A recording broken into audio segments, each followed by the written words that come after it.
រីឯព័ត៌មានទី3គឺឥឡូវនេះមានបុគ្គលិកនៅអង្គភាពជាច្រើននៅដែលត្រូវបានអង្គភាពប្រសិទ្ធភាពរដ្ឋាភិបាល Doge របស់លោក Elon Musk ដែលបានបណ្ដេញពួកគេចោលតាំងពីពេលដំបូងពេលដែលក្រុម Elon Musk ចូលមកធ្វើការនោះឥឡូវនេះត្រូវបានអង្គភាពបានសរសេរលិខិតដើម្បីអញ្ជើញមកធ្វើការវិញហើយ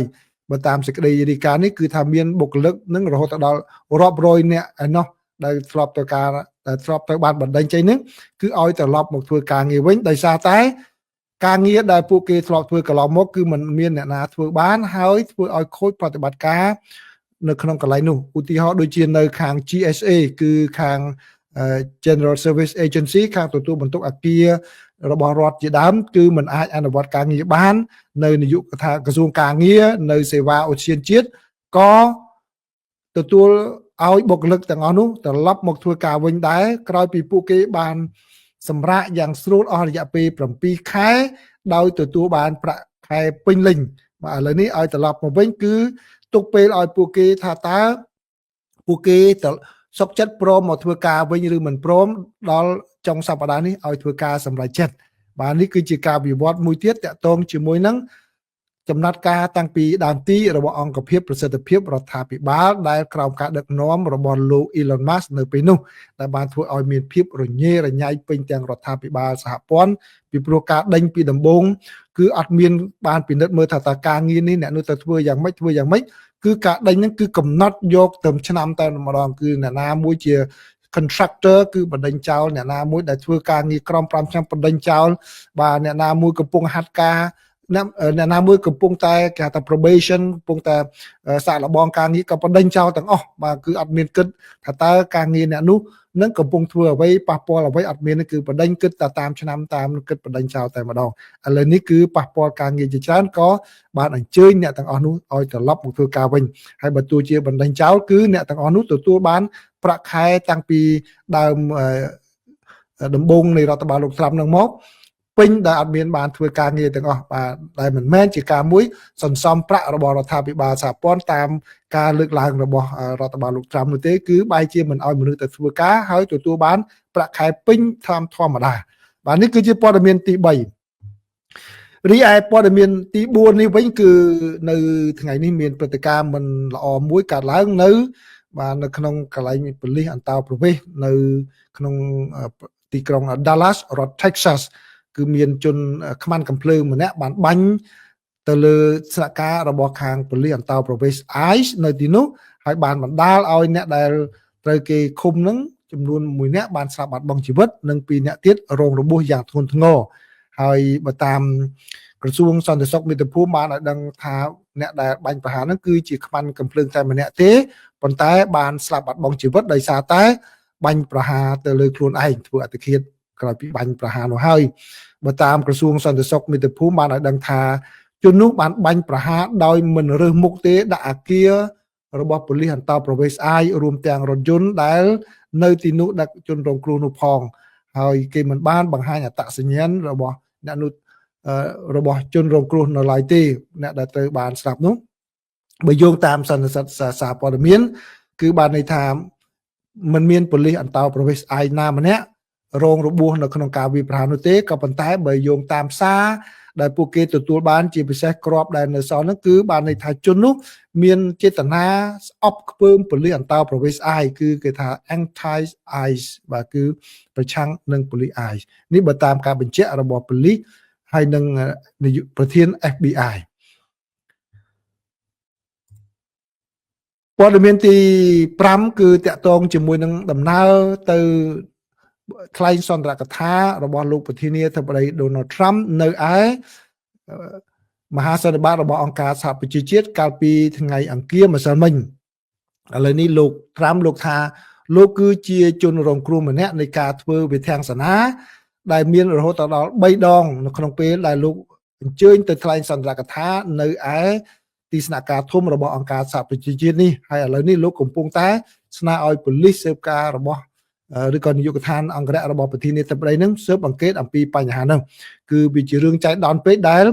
ពេលដូចជានៅក្នុងរូបភាពនេះពេលដែលលោកដើរមកដល់ ដើរមកដល់ចណ្ដើរយន្តស្រាប់តែគាត់ដាក់ជើងលើភ្លាមចណ្ដើរយន្តកាំងតែម្ដងគឺ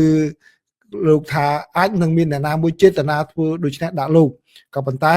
អ្នកនាំពាក្យរបស់ UN វិញគឺលោកបាននិយាយថាប្រហែលជាអ្នកសារព័ត៌មានថតវីដេអូពីមុនមកទៅឡើងមុនលោកហើយច្រឡំចុចប៉ះកុងតាក់បានជាធ្វើឲ្យម៉ាស៊ីនចណ្ដើរយន្តនេះទាំងមិនដំណើរការហើយឥឡូវនេះកំពុងតែធ្វើការស៊ើបអង្កេតដោយឡែកព្រឹត្តិការណ៍ទី2គឺលោកTrump លោកបាននិយាយថានៅពេលដែលលោកកំពុងថ្លែងសន្ទរកថានោះគឺស្រាប់តែមាន teleprompter ហ្នឹងគឺជាឧបករណ៍ដែលចេញអក្សរមកសម្រាប់ថ្នាក់ដឹកនាំអានហើយយើងនិយាយដោយថ្លែងសន្ទរកថាដោយនិយាយចេញពីក្នុងខួរក្បាលក៏ប៉ុន្តែការពិតមានអក្សរគេនៅពីមុខដែលជា teleprompter ហ្នឹងគឺនៅពេលដែលលោកថ្លែងសន្ទរកថាលោកតាមថាស្រាប់តែ teleprompter របស់លោកនឹងស្ងាត់ឈឹងគឺអត់មានចេញអក្សរទាំងអស់ខ្មៅងងឹតព្រាកដូច្នេះគឺជាចេតនាធ្វើវិធានសាសនាមួយក៏ប៉ុន្តែមន្ត្រីម្នាក់នៅក្នុងអង្គការសហប្រជាជាតិបាននិយាយថាអ្នកដែលប្រតិបត្តិការ teleprompter នោះគឺមិនមែនជាអង្គការសហប្រជាជាតិទេគឺក្រុមការងាររបស់ប្រធានាធិបតីតែប៉ុណ្ណោះបាទរីឯព្រឹត្តិការណ៍ទី3វិញលោកត្រាំថាពេលដែលលោកថ្លែងសន្ទរកថានោះគឺ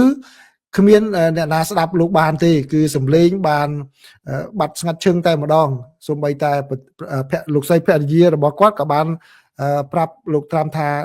លោកស្រីមិនបានឮសំឡេងលោកត្រាំថ្លែងនោះទេមានតែអ្នកដែលថ្លែងអ្នកដែលមានអ្នកបកប្រែជាភាសាផ្សេងទេដែលអាចស្ដាប់ឮពីអ្នកបកប្រែបានបាទប៉ុន្តែព្រឹត្តិការណ៍នេះគឺលោកកំពុងតែឲ្យប៉ូលីសសម្ងាត់របស់សេតាវិមានស៊ើបអង្កេតទៅលើបញ្ហានេះថាតើវាជាវិធានសាសនាយ៉ាងណាដោយលោកបានបញ្ជាថាកាសែតវីដេអូសន្តិសុខនៅក្នុងអង្គការសហប្រជាជាតិនេះគឺត្រូវរក្សាទុកដើម្បីឲ្យមានការស៊ើបអង្កេតនៅក្នុងឱកាសមហាសន្និបាតអង្គការសហប្រជាជាតិលើកទី80នៅក្នុងទីក្រុងញូវយ៉កទូរទស្សន៍បារាំង France 24 និងវិទ្យុបារាំង RFI បានជួបសម្ភាសផ្ដាច់មុខជាមួយប្រធានាធិបតីបារាំងលោក Emmanuel Macron អ្នកកាសែត Elisabeth Allang មកពី France 24 និង Arnaud Pontu មកពី RFI បានចោទសួរលោកប្រមុខរដ្ឋបារាំងជុំវិញសំណុំរឿងសង្គ្រាមរុស្ស៊ីឈ្លានពានអ៊ុយក្រែនបញ្ហាទទួលស្គាល់រដ្ឋប៉ាឡេស្ទីននិងសំណុំរឿងនុយក្លេអ៊ែរអ៊ីរ៉ង់លោកប្រធានាធិបតីបារាំងម៉ាក្រុងបានបញ្យល់ថាជំហររបស់ប្រទេសបារាំងបន្តគាំទ្រអ៊ុយក្រែនជានិច្ចហើយបារាំងអបអរសាទរដែលលោកប្រធានាធិបតីអាមេរិកដូណាល់ត្រាំបានប្រកាសចង់ជួយអ៊ុយក្រែនដណ្ដើមយកទឹកដីដែលបាត់បង់ឲ្យមកអ៊ុយក្រែនវិញការប្រែក្រឡាស់ជំហររបស់រដ្ឋាភិបាលទីក្រុង Washington នៅពេលនេះច្បាស់ជានឹងផ្លាស់ប្ដូរស្ថានភាពនៅលើសមរភូមិជាពុំខានត្បិតថាចាប់ពីផ្ទុះសង្គ្រាមឡើងរុស្ស៊ីបានលាបត្របាក់យកទឹកដីអ៊ុយក្រែនជាង 20% ទៅហើយបើទោះបីនៅក្នុងរដូវក្តៅកន្លងទៅរុស្ស៊ីបានរុលទៅមុខត្រឹមតែ 1% ក្តីតែអាយុជីវិតមនុស្សបានស្លាប់បាត់បង់ជីវិតអស់ជាច្រើនហើយអ្នករបួសក៏សន្ធឹកសន្ធាប់ដែរនេះបើតាមលោកម៉ាក្រុងដែលបានបញ្ជាក់ទៀតថាលោកក៏គិតដូចលោកដូណាល់ត្រាំដែរថារុស្ស៊ីកំពុងតែចុះខ្សោយខ្លាំងពលគឺខ្លាំងជាងអ្វីដែលគ្រប់គ្នាបានគិតទុកទៅទៀត Je pense un message très clair du président américain pour dire que la Russie ខ្ញុំគិតថាប្រធានាធិបតីអាមេរិកបានផ្ញើសារមួយច្បាស់ណាស់ដែលបញ្ជាក់ថារុស្ស៊ីបានចុះខ្សោយបាក់កម្លាំងខុសពីអ្វីដែលគេធ្លាប់គិតនិងនិយាយក្នុងពេលកន្លងមកដូច្នេះវាគឺជាចំណុចសំខាន់មួយដែលការយល់ឃើញពីមុនបានប្រែជាផ្លាស់ប្ដូរចំណុចទី2គឺយើងត្រូវកោតសរសើរចំពោះការតស៊ូរបស់ប្រជាជនអ៊ុយក្រែនដែលពួកគេអាចការពារទឹកដីរបស់ខ្លួននិងប្រហែលជាអាចដណ្ដើមយកទឹកដីខ្លួនឯងមកវិញថែមទៀតផងបន្ទាប់ពីកងទ័ពអ៊ុយក្រែនបានបង្ហាញការប្រយុទ្ធតស៊ូនិងការពារសមរភូមិមុខដោយមានជំនួយពីក្រោយពីសំណាក់ប្រទេសសម្ព័ន្ធមិត្តយើងសង្កេតឃើញថាអ៊ុយក្រែនពិតជាមានសមត្ថភាពប្រឆាំងទប់ទល់នឹងរុស្ស៊ីបានពិតប្រាកដមែនបច្ចុប្បន្ននេះគឺសហភាពអឺរ៉ុបដែលប្រឹងប្រែងខ្លាំងជាងគេទាំងអស់ដើម្បីជួយអ៊ុយក្រែនក៏ប៉ុន្តែយើងនៅតែត្រូវការគ្រឿងសព្វាវុធនិងជំនួយពីអាមេរិកពលគឺដូចអ្វីដែលយើងបានឃើញតាំងពីថ្ងៃដំបូងនៃសង្គ្រាមនេះមកម្លេះអ៊ីចឹងហើយការបដិញ្ញាចិត្តរបស់ប្រធានាធិបតីអាមេរិកថ្មីៗនេះគឺពិតជាសំខាន់ខ្លាំងណាស់ព្រោះវាអាចជួយឲ្យអ៊ុយក្រែនកាន់តែមានកម្លាំងតស៊ូច្រើនជាងមុនហើយប្រហែលជាអាចដណ្ដើមយកទឹកដីត្រឡប់មកវិញថែមទៀតផងជារួមខ្ញុំគិតថាការផ្លាស់ប្ដូរផ្នត់គំនិតពាក់ព័ន្ធនឹងសេដ្ឋកិច្ចរុស្ស៊ីនិងសមត្ថភាពរបស់រុស្ស៊ីក្នុងការបន្តធ្វើសង្គ្រាមជាមួយអ៊ុយក្រែននេះគឺជាចំណុចដ៏សំខាន់មួយដូចគ្នាដែរ Et je pense que le changement de regard sur l'économie russe et la capacité de la Russie à tenir cet effort de guerre est aussi un point important. ដោយឡែកបញ្ហាសង្គ្រាមនៅកាហ្សាវិញលោកម៉ាក្រុងបានបកស្រាយថាអតិភិបធំបំផុតគឺត្រូវតែបញ្ចប់សង្គ្រាមឲ្យបានឆាប់ហើយជាដំបូងគេត្រូវធ្វើបទឈប់បាញ់ជាបន្ទាន់ដើម្បីសង្គ្រោះអាយុជីវិតមនុស្សត្រូវដោះលែងចំណាប់ខ្មាំងដែលស្ថិតនៅក្នុងដៃក្រុមប្រដាប់អាវុធហាម៉ាស់ហើយនឹងត្រូវបើកផ្លូវឲ្យផ្ដល់ជំនួយមនុស្សធម៌វិធានការទាំងអស់នេះមិនអាចសម្រេចទៅបានទេប្រសិនបើពួកហាម៉ាស់នៅតែកាន់អាវុធម្ល៉េះហើយគេក៏ត្រូវធ្វើឲ្យហាម៉ាស់ឯកានិងទម្លាក់អាវុធចុះនៅពេលនេះមានប្រទេសចំនួនជិត160ប្រទេសហើយដែលបានទទួលស្គាល់រដ្ឋប៉ាឡេស្ទីននេះគឺជាលទ្ធផលក្រោយការប្រកួតប្រកាសទទួលស្គាល់រដ្ឋប៉ាឡេស្ទីនពីសំណាក់ប្រទេសបារាំងនិងអារ៉ាប៊ីសាអូឌីតនៅមហាសន្និបាតអង្គការសហប្រជាជាតិការនេះធ្វើឲ្យនាយករដ្ឋមន្ត្រីអ៊ីស្រាអែលលោក Benjamin Netanyahu មិនសប្បាយចិត្តជាខ្លាំងនិងថាពិភពលោកបានផ្ដល់រង្វាន់ទៅដល់ពួកភេរវជនហាម៉ាស់ឆ្លើយតបទៅនឹងសំណួរអ្នកកាសែតបារាំងជុំវិញបញ្ហាទំនាក់ទំនងរវាងបារាំងនិងអ៊ីស្រាអែលលោកម៉ាក្រុងបានអះអាងថាលោកគោរពលោកនេតានយ៉ាហ៊ូដែលជាមេដឹកនាំដែលមានការទទួលស្គាល់បោះឆ្នោតស្របច្បាប់តែមេដឹកនាំទាំងពីរនៅមានចំណុចមិនទាន់យល់គ្នាជាច្រើនដែលចាំបាច់ត្រូវបន្តជជែកគ្នានិងពន្យល់គ្នាតទៅទៀតជុំវិញបញ្ហាអាណានិគមកិច្ចអ៊ីស្រាអែលនៅតំបន់ស៊ីយ៉ូដានីវិញលោកម៉ាក្រុងបានជំទាស់ជាដាច់ខាតនៅក្នុងបញ្ហាតំបន់ដើមបូព៌ាដដែលក្រៅពីបញ្ហាកាហ្សាអ៊ីរ៉ង់ក៏ជាចំណោទធំដែរពលរដ្ឋបារាំងយ៉ាងតិច3នាក់ត្រូវរដ្ឋអំណាចអ៊ីរ៉ង់ចាប់ធ្វើជាចំណាប់ខ្មាំងលោកម៉ាក្រុងអះអាងថាមាតុប្រទេសបារាំងមិនដែលបោះបង់កូនចៅរបស់ខ្លួនឡើយក្រសួងការបរទេសបារាំងបានតាក់ទងយ៉ាងជិតស្និទ្ធជាមួយក្រុមគ្រួសារចំណាប់ខ្មាំងនិងបន្តធ្វើការងារយ៉ាងសស្រាក់សស្រាំដើម្បីរំដោះពួកគេមកវិញប្រធានាធិបតីបារាំងរូបនេះក៏បានបង្ហើបដែរថាបារាំងកំពុងតែធ្វើការងារជាមួយសម្ព័ន្ធមិត្តអង់គ្លេសនិងអាល្លឺម៉ង់ដើម្បីរៀបចំដាក់ទណ្ឌកម្មថ្មីបន្ថែមទៀតប្រឆាំងនឹងអ៊ីរ៉ង់ទណ្ឌកម្មថ្មីនេះអាចនឹងត្រូវចាប់ផ្ដើមផ្សាយនៅថ្ងៃអាទិត្យទី28កញ្ញាខាងមុខបើតាមលោកម៉ាក្រុងដដែលបារាំងចង់ឲ្យមានការធានាយ៉ាងច្បាស់លាស់ថាអ៊ីរ៉ង់គ្មានអាវុធនុយក្លេអ៊ែរហើយទីភ្នាក់ងារធម្មពលបរមាណុអន្តរជាតិ AIEA អាចចុះធ្វើអធិការកិច្ចនិងស៊ើបអង្កេតដោយតម្លាភាពនិងឯករាជ្យភាព